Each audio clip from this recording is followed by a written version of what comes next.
돈이라고 하는 것은 사물의 가치를 나타내기도 하고 상품의 물물 교환하는 매개의 수단이기도 하고 우리의 재산을 측정하는 측정 정도라고 사전에 나와 있어요.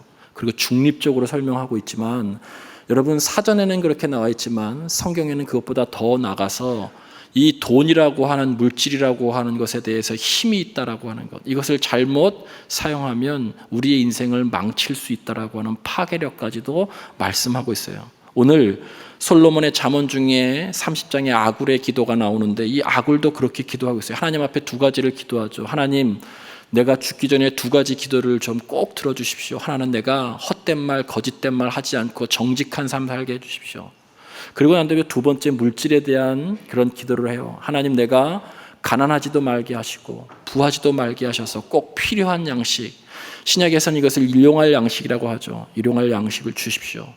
내가 너무 가난해서 도둑질해서 하나님을 욕되게 하지도 마시고 내가 너무 부자여서 하나님을 모른다고 부인하지도 않게 해주십시오. 분명히 이 기도에 보면 어떤 기준이 있어요. 자기 나름대로의 이 물질에 대한 기준, 하나님 내게 필요한 양식을 주십시오라고 하는 기준. 그리고 난 다음에 내가 너무 가난해서 하나님을 욕되게 수치당하는 일이 없게 해달라는 게 스캔들을 의미하는 것이죠. 여러분, 돈 때문에 여러분 유명한 사람들이 여러분 그 안 좋은 일이 발각됨으로 인해서 수치를 당하잖아요. 그러니까 내가 그런 일을 당해가지고 수치당해서 하나님 영광 가리지 않게 해주십시오, 그런 뜻이에요. 더 중요한 것은 내가 부자 되어서 하나님을 모른다고 부인하지 않게 해주십시오라고 나름대로의 물질관을 가지고서 이야기하고 있어요. 그러면서 그 안에 분명히 이야기하는 것은 물질에 힘이 있고 파괴력이 있다라고 분명히 경계하고 있는 것이에요. 잘못 읽으면 그리스도인들은 그럼 부자 되면 안 되는가? 좋은 차를 굴리면, 좋은 차를 타고 다니면, 좋은 집에서 살면, 좋은 옷을 입으면, 맛있는 음식을 먹으면 안 되는가? 그런 것 아니에요. 여러분, 열심히 일해서 부자 되기를 주님의 이름으로 간절히 축원을 드립니다. 아멘 하신 분들은 조심하세요. 조심하라고 얘기하고 있어요. 조심. 계속 경계하죠. 여러분, 이 경계는 이미 오래전부터 있어 왔어요. 하나님께서 이스라엘 백성들을 애굽에서 이끌어서 광야를 지나서 가나안으로 들어가게 하시는 그 광야의 바로 이 가나안 앞길에 바로 이제 들어가기 직전에 2세대 이스라엘 백성들에게 신명기 8장 11절 이하에 보면 지금 아굴의 기도와 똑같은 그러한 이야기를 하고 있어요. 이스라엘 백성들에 대해서 모세가 이렇게 이야기합니다. 하나님의 말씀을 대언하죠. 너희들 가나안에 들어가면 반드시 아름다웠고 좋은 집을 얻게 될 것이다. 그곳에서 농사지어서 많은 수확을 얻게 될 것이다. 그리고 너희들 정말 배부르게 될 것이다. 그때 결코 하나님을 잊지 않도록 삼가 조심하라. 두 번째, 그리고 그렇게 아름다운 집에 있는 것, 좋은 환경에 사는 것이 내가 잘해서 그것을 얻었다고 절대 생각하지 마라, 이렇게 얘기하고 있어요. 한마디로 얘기하면 이 모든 것이 하나님의 은혜라는 것이죠. 은혜를 잊지 말라는 거예요. 여러분, 그래서 이 부자가 되는 것, 나쁜 것은 아니지만 특별히 이 물질에 대해서 집착함으로 인해서 파멸과 멸망에 이르지 않으려면 성경적인 기준, 성경에서는 물질을 어떻게 이야기하고 있는지에 대한 것들을 잘 아셔야 돼요. 그렇지 않으면 파멸과 멸망의 길에 이릅니다. 그래서 오늘 성경 세 군데 정도를 함께 보시면서 우리에게 있는 물질을 어떻게 바라봐야 되고 어떻게 사용해야 되는지를 좀 나누겠습니다. 디모데전서 6장 9절부터 11절 말씀이에요. 우리 천천히 한 목소리로 합독하겠습니다. 시작. 부하려 하는 자들은 여러 가지 어리석고 해로운 욕심에 떨어지나니 곧 사람으로 파멸과 멸망에 빠지게 하는 것이라. 돈을 사랑하는 일만하게 뿌리가 되나니 이것을 탐내는 자들은 미혹을 받아 믿음에서 떠나 많은 근심으로써 자기를 찔렀도다. 여기에 나오는 것은 부하려고 하는 자들은 부자 되는 게 잘못됐다는 것이 아니라 부하려고 부자 되려고 하는 사람들일수록 시험과 올무와 여러 가지 어리석고 해로운 욕심에 유혹이 많다는 거예요. 그 유혹을 잘 대처하지 못하면 그 사람은 반드시 파멸과 멸망에 빠지게 되고 더 나아가선 믿음에서도 떠나고 많은 근심을 얻게 된다는 거예요. 이게 성경에서 우리들에게 경계하고 있는 거예요. 이 모든 것을 한마디로 종합하면 돈을 사랑하는 것이 일만하게 뿌리다. 돈 사랑하지 말라는 것이죠. 어떻게 경고하고 있냐면 돈 사랑하지 말라는 거예요. 여러분, 오늘 디모데전서 6장 앞에는요, 자적과 경건한 삶에 대해서 이야기하고 있고요. 디모데전서 6장 11절 오늘 함께 나눴던 말씀 뒤에는요, 영생에 대한 말씀이 나와요. 계속 중요한 물질에 대한 말씀 앞에는요, 다 영생과 자족에 대한 말씀 함께 들어가 있어요. 오늘 이 디모데서의 바로 앞 구절에 자족과 경건한 생활, 오늘 읽었던 성경 바로 뒤에 보면 영생이 있어요. 그러니까 이 가운데 있는 돈, 물질의 문제를 제대로 여러분이 관리하지 못하면 자족한 삶도 어렵고 경건한 삶도 어렵고 영생의 삶으로부터 멀어진다는 게, 그만큼 물질 관리가 대단히 중요한 것이죠. 빌립보서 2장 13절 말씀에 보면 너희 안에 행하시는 이는 하나님이시니 그는 자기의 깊으신 뜻을 우리 안에 행하사 소원을 두시고 행한다고 말씀하고 있어요. 하나님이 내 안에 삶의 주인이 되면 하나님의 소원을 이루려고 하는 것이 우리 안에 있다는 거예요. 그것이 소명이고 비전인 것이죠. 근데 하나님만 그런 것이 아니고요, 돈도 그래요. 돈이 우리 안에 들어오면, 돈이 우리 수중에 들어오면 우리 마음에 소원이 생기기 시작해요. 저 차 사야지, 저것 좀 누려봐야지, 저것 해야지.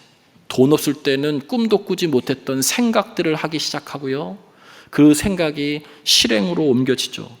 그 유혹이 지나쳐서 욕심으로 빠지기 시작하면, 욕망으로 빠지기 시작하면 돈 없을 때는 도무지 생각할 수 없었던 일들을 향해죠. 손대지 말아야 될 곳에 손을 대기 시작하고, 가지 말아야 될 곳에 가기 시작하고, 그러다가 결국 파멸과 멸망에 이른다는 거예요. 조심하라는 거예요.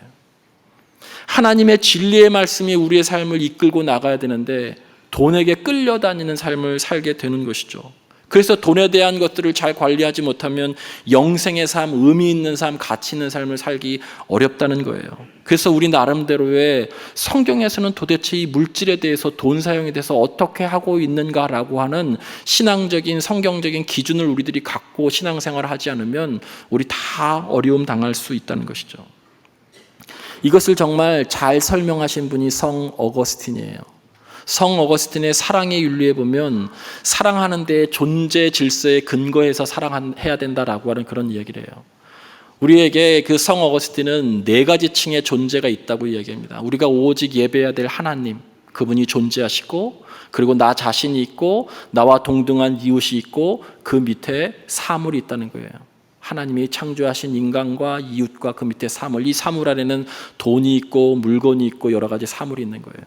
근데 하나님을 사랑하고 나를 사랑하고 이웃을 내 몸같이 사랑하라니까 나를 사랑하고 이웃을 사랑하라라고 할 때 라틴어를 쓰는데 그것은 후루이라고 하는 단어를 써요. 사랑하라는 게 향유하라 그런 뜻이에요.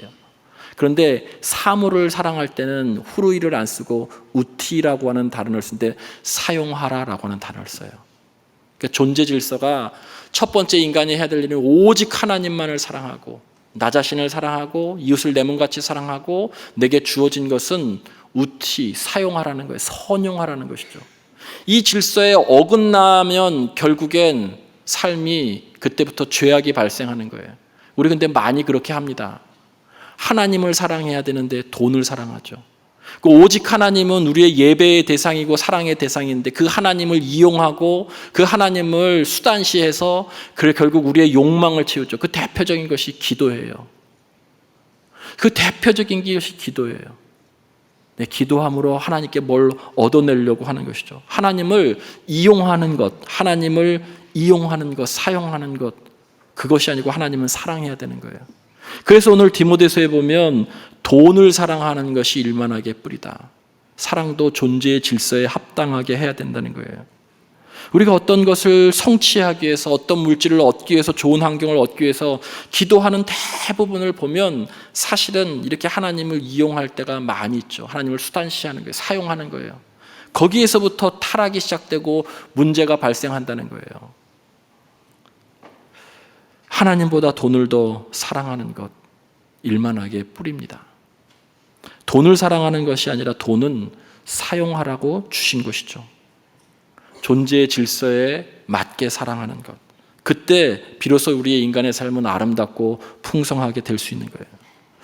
이것이 신약에 있어서 가장 중요한 물질에 대한 중요한 것이라고 한다면 구약에 있어서 저는 물질에 대한 가장 중요한 신앙 고백은 역대상 29장 11절 12절이라고 생각해요.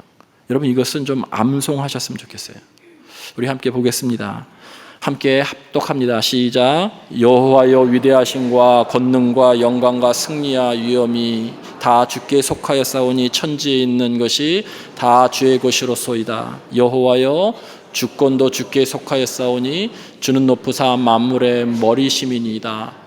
부와 기가 주께로 말미암고 또 주는 만물의 주제가 되사 손에 권세와 능력이 있사오니 모든 사람을 크게 하심과 강하게 하심이 주의 손에 있나이다. 뭘 반복하고 있나요? 하나님 손에 있다는 거예요. 그분께 말미암고 그분으로 통해서 다 이루어지고 그분으로 통해서 공급받는 거예요. 우리는 아무것도 없다는 거예요. 하나님에게 다 속했고 다 주의 것이고 주께로 말미암고 주의 손에 있어요. 그분의 손에는 부와 기가 있어서 우리를 크게 하시고 강하게 하시고 권세와 능력이 다 그분에게 있다는 거예요. 여러분이 지금 권세를 누리고 있다면, 여러분이 부를 누리고 있다면, 여러분이 정말 능력이 있다면 다 그분에게 나온 거예요. 우리는 그런 것조차도 받을 수 있는 자격이 없음에도 불구하고 우리들에게 주신 거죠. 그게 뭐예요? 은혜예요. 은혜. 결국 물질관에 가장 숨어있는 가장 중요한 것은 은혜예요. 나 같은 죄인에게, 정말 가질 수 없는 그런 죄인에게 하나님께서 이것저것을 많이 주셨어요. 그 은혜에 감사하는 것이 지금 드리는 예배예요. 여러분은 어떤 예배를 드릴 때, 어떤 하나님 앞에 예배 속에서 헌금을 드릴 때 내 것을 나누어서 드린다, 내 것의 일부분을 드린다라고 얘기하면 예배가 성립이 안 돼요. 왜 그러냐면 내 것을 그분에게 드리면 그분이 나에게 감사해야지. 그분이 나에게 감사하고 그분이 나에게 예배해야지. 그분이 내게 은혜를 받은 거죠. 내 것이 아니라 모든 것이 하나님의 것이라는 거예요. 모든 것이 그분으로 말미암았다는 거예요. 11조는 그래서 10분의 1, 10%를 드리는 것이 아니고요. 히브리 사람들에게 10분의 1 할 때 1이라고 하는 것은 모든 것, 그래서 첫 열매, 첫 것이 중요한 거예요. 모든 것을 드리는 마음으로 드리는 것을 이야기하는 거예요. 여러분, 우리가 만약에 내 것의 일부분을 하나님 앞에 드린다라고 하는 그런 마음을 갖게 되면 예배도 성립되지 않지만 여러분의 마음속에 장부를 쓰기 시작할 거예요. 내가 이만큼 줬으니까 하나님 이거보다 더 주셔야 됩니다. 기억하고 계세요. 내가 이번에 11조를 이만큼 했으니까 하나님 갑절로 제게 주셔야. 계속 마음속에 뭐 해요? 장부를 써요. 그리고 나중에 실망하죠. 내가 하나님 이렇게 했는데 나에게 어떻게 이럴 수가 있어요. 막 이렇게. 여러분, 그래서 예배가 성립이 안 되고 우리 신앙이 죽어가는 것이고, 여기 보면 믿음이 결국 믿음에서 떠나라고 하는 것이 그거예요. 이 고백이 물질관에 있어서 가장 중요한 거예요. 다 주께 속하였고 천지에 있는 것이 다 주의 것이고 주께로 말미암고 주의 손에서 권세와 능력과 모든 사람을 크게 하심과 강하게 하심이 다 주의 손에 있는데 주께서 나 같은 죄인에게도 은혜로 공급해 주셨다는 거예요. 그 은혜에 감사하면서 감사를 올려드린 게 예배고 헌신이고 예물이죠. 은혜, 이 은혜가 가장 우리들에게 가져 있는 물질관이에요. 물질관. 내게 주신 거예요. 청지기로 맡기신 것이고. 그럼 이것을 어떻게 써야 되느냐? 마태복음 6장 9절부터 11절에 산상수훈에 보면 그 방법이 두 가지 나오는데, 여러분 잘 아시는 그런 성경을 말씀해요. 너희 재물을, 너희 보물을 하늘에 쌓아두라, 땅에 쌓아두지 말라 말씀하죠. 여러분, 땅에 쌓아둔다는 것은 어떤 것이냐면, 그러면 거기 좀 먹고 결국 썩게 될 것이다라고 말씀하는데, 땅에 쌓아둔다라고 하는 뜻은 나 중심으로 내 욕망 기준으로 해갖고 나만을 위해서 부를 계속 수직으로 축적하는 것이 땅에 쌓아두는 거예요. 그냥 뭐 나만 잘 먹고 잘 살고 누리고 그렇게 살아가는 것. 물질이 너무 차고 넘침에도 불구하고 나 중심적으로 계속 쌓아 올리는 것을 땅에 쌓아두는 거예요. 하늘에 보물을 쌓아두는 건 뭐예요? 소외되고 가난한 사람들과 나누고 기부하고 하나님 나라를 위해서 일하는 거예요. 그래서 수평으로 쌓아지면서 같이 올라가는 것을 하늘에 쌓아두는 것을 의미해요. 여러분, 물질을 어떻게 사용하고 있나요?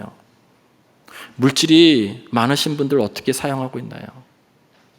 성경은 여러 군데서 경고해요. 잠언서 23장 4절부터 5절 말씀에도 보면 현대인의 성경이 이렇게 얘기해요. 거기도 똑같이 부자가 되려고 너무 애쓰지 마십시오. 자제하는 지혜를 가십시오. 이렇게 말씀해요. 위험하기 때문에 그런 거예요. 재물은 사라지는 법, 독수리처럼 날개 돋쳐 날아가 버릴 것입니다. 여러분이 다 못 쓴다는 거예요. 아무리 많이 가도 다 못 써요. 그리고 영원하지 않고 다 못 써요. 그러니까 어떻게 사용하느냐. 물질은 사랑의 대상이 아니고 사용하는 거예요. 하나님께서 내게 맡겨주신 것을 내 삶을 영위할 뿐만이 아니라 어떻게 또 가치 있게 쓰느냐를 분명히 말씀하고 있죠. 근데 그걸 못 쓰고 다 날려버릴 때가 있다는 거예요. 빌립보서 4장 11절로 13절에는 지금 물질적으로 고통당하고 어려움 당하고 있는 사람들에게, 또 그렇지 않은 물질이 많은 사람들에게도 주시는 말씀이에요. 세 번째 성경 본문은 이겁니다.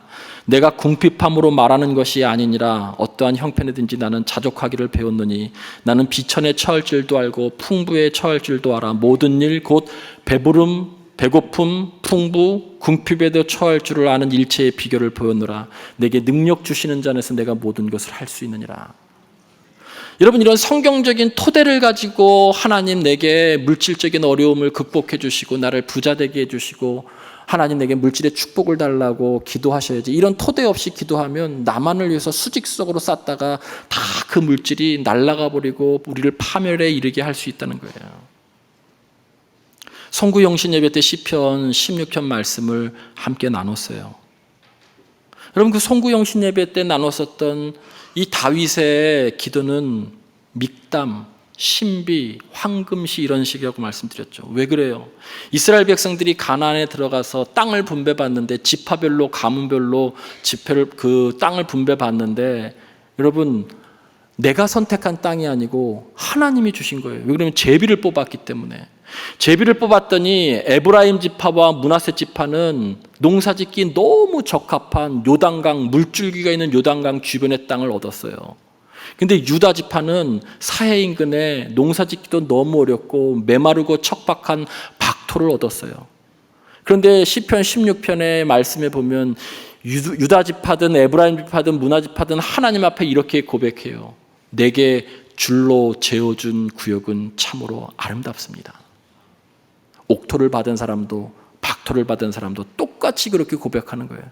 그리고 그 지파들은 어떻게 이야기하냐면 이 땅은 하나님께서 내게 가장 적정하게 주신 하나님의 기업입니다라고 이야기하면서 자손 대대로 이렇게 물려주고 있어요. 하나님의 기업이라고. 다른 사람에게 팔지도 않아요. 근데 상식적으로 옥토를 받은 사람은 내게 줄로 재어준 구역이며 참 아름답습니다라고 고백할 수 있죠. 그것이 일반인들의 고백이에요. 근데 신앙인은 그렇지 않다는 거예요. 신앙인은 박토를 받아도 하나님께서 내게 줄로 재어준 구역이라는 거예요. 아름답다는 거예요. 하나님께서 그렇게 하신 이유가 있고 하나님께서 주셨기 때문에 나로 통해서 이 상황조차도 하나님께서 나를 단련시키고자 하는, 하여튼 하나님의 어떤 뜻이 있다는 거예요. 그래서 그 받은 땅이 박토다 할지라도 다른 사람과 바꾸지도 않고 팔지도 않았어요. 하나님의 기업입니다. 내게 가장 적합합니다. 신앙 고백하는 거예요. 여러분, 이게 어떻게 신비가 아닐 수 있겠어요? 정말 신앙 고백 중에 신앙 고백, 믹담이라고 이야기하는 거예요. 여러분, 그렇게 하실 수 있겠어요? 우리는 옥토를 받을 때 찬양하죠. 정말 내게 줄로 재어준 구역이요 참으로 아름답습니다. 박토를 받아도 그렇게 고백할 수 있으시겠어요? 고백하는 것이 신앙이라는 거예요. 하나님의 주권이라는 거예요. 역대상 29장의 말씀처럼 모든 것이 하나님께로부터 왔고 우리는 아무것도 없었던 존재라는 거예요. 여러분, 그 박토를 받은 그 유다 지파에게서 메시아가 나온 거예요. 유다 지파에게는 그 땅이 필요했던 거예요. 하나님의 단련이 필요했던 것이죠. 시골에 가서 목회 제가 처음 했었을 때는요, 1995년도 일대 목사님이 돼지울 털어가지고 182밖에 천정이 안 되는 곳, 그곳에서 목회를 하는데 6명 계셨어요. 부부 3쌍, 65세 이상 농사 짓는 분들. 제가 두 번째 목사로 부임했는데 교회는 15도로 기울어졌어요. 썩음썩음 화장실은 갈 수도 없고 방은 정말 그냥 고시촌의 방 하나 같은 거예요. 책장을 가지고 갔는데 천장이 너무 낮아서 자를 수밖에 없었어요. 제가 처음 부임했더니 재물을 담당한 우리 권사님이 이렇게 얘기하시더라고요. 목사님의 월급은 사례비는 매달 15만 원입니다. 15만 원. 1995년도, 1988년도 올림픽이 우리나라에서 열리고도 한참 지난 세계에다가 알리고 난 뒤 1995년도에 여러분의 담임 목사의 첫 번째 월급이 15만 원이었어요. 네가 받는 거니까 놀라지도 않는 거죠, 지금. 안타까워하는 표정도 없는 것 같아요. 근데 더 안타까운 사실은 뭐냐면 그 권사님이 1년 내내 단 15만 원을 한 번도 채워준 적이 없다는 거예요. 매달 저와 내 가정이 헌금을 하면요 30만 원, 40만 원 정도가 나오는데 그 30만 원, 40만 원에서 꼭 전기세 떼고 월세 떼고 수도세 떼고 모든 관리비를 떼고 남으면 7, 8만 원이 꼭 남아요. 그 7, 8만 원을 꼭 사례로 주더라고요. 아니 목사를 먼저 15만 원을 주면 목사가 알아서 헌금을 더하면서 월세랑 그런 것들을 채워서 할 수 있을 텐데 먼저 제할 것을 제하고 난 다음에 꼭 주니까 매달 7만 원, 8만 원. 그런데도 신비하게 거기서 은혜를 체험하면서 살았어요.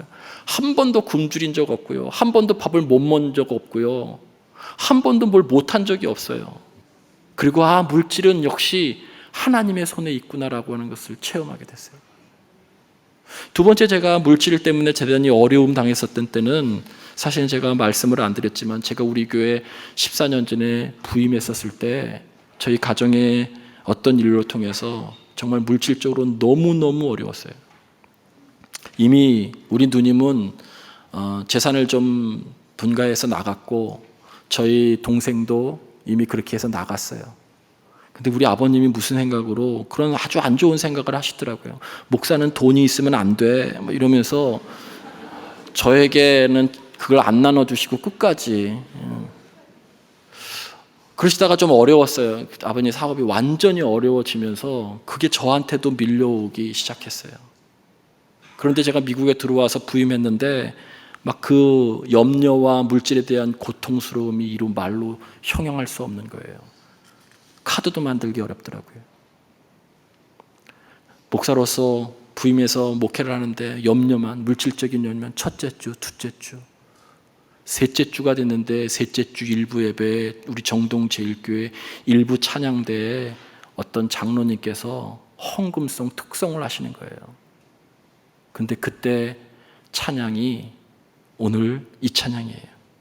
나 염려하지 않아도 내 쓸 것 아시니 나 오직 주의 얼굴 구하게 하소서. 다 이해할 수 없을 때라도 감사하며. 난 이 부분이 제일 기분 나쁘더라고요.